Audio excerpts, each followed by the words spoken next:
ত্রিপুরায় ধর্মীয় সাম্প্রদায়িক সংঘাতের ষড়যন্ত্র চলছে বলে শনিবার এক বিবৃতিতে জানালেন প্রদ্যুৎ কিশোর দেববর্মন। ত্রিপুরায় সরকারের সঙ্গে অ্যালায়েন্স থাকা সত্ত্বেও তিপ্রামথা কোনো দলের বি টিম হয়ে থাকবে না বলেও অডিও বার্তায় জানালেন প্রদ্যুৎ কিশোর দেববর্মন।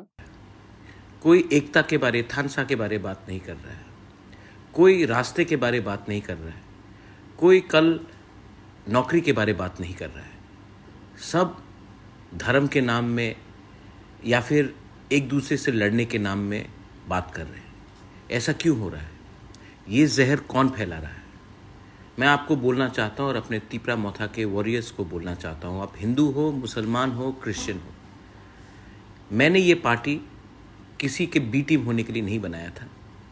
हमारा आइडियोलॉजी हमारा खुद का आइडियोलॉजी है और हम लोग अपने लोगों के साथ हैं, अपने अधिकार के साथ हैं, अपने संवैधानिक कॉन्स्टिट्यूशनल राइट्स के साथ हैं। हमने अपना एक पॉइंट भी गिव अप नहीं किया है और ना गिव अप करेंगे। लेकिन जब अन्याय होता है, हम लोग आज अलायंस में हैं, लेकिन अगर कोई किसी को मारा जाता है, किसी के ऊपर अटैक होता है, अगर वो गलत काम है तो हमें आवाज उठाना चाहिए। রাজ্যের সার্বিক উন্নয়নের স্বার্থে হিন্দু, মুসলমান, বৌদ্ধ, খ্রিস্টান অর্থাৎ সব সম্প্রদায়ের মানুষকে ঐক্যবদ্ধভাবে থাকার উপর গুরুত্ব আরোপ করেছেন প্রদ্যুৎ কিশোর দেববর্মন। এক্ষেত্রে প্রয়োজনে অন্যায়ের বিরুদ্ধে আওয়াজ তোলার আহ্বানও জানিয়েছেন প্রদ্যুৎ কিশোর।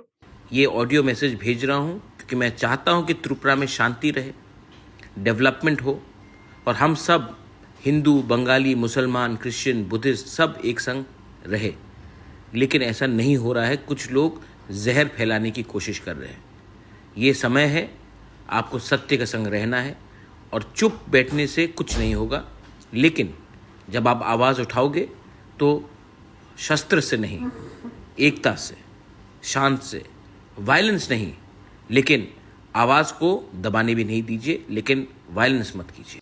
সর্বশেষ বিধানসভা নির্বাচনের সময় থেকেই প্রত্যক্ষভাবে রাজ্যে বিজেপি সরকারের সঙ্গে অ্যালায়েন্সে রয়েছে তিপ্রামথা। তারপরেও বিশেষ করে ধর্মীয় সাম্প্রদায়িকতার বিরুদ্ধে নিজেদের অবস্থান সময়ে সময়ে স্পষ্ট করেছে তিপ্রামথা। ধর্মীয় সাম্প্রদায়িকতা নিয়ে তিপ্রামথার রাজনৈতিক অবস্থান আগামী দিনে রাজ্য রাজনীতিতে কোনো প্রভাব ফেলবে কিনা তা নিয়েও চলছে চুলচেরা বিশ্লেষণ। Bureau report, news now.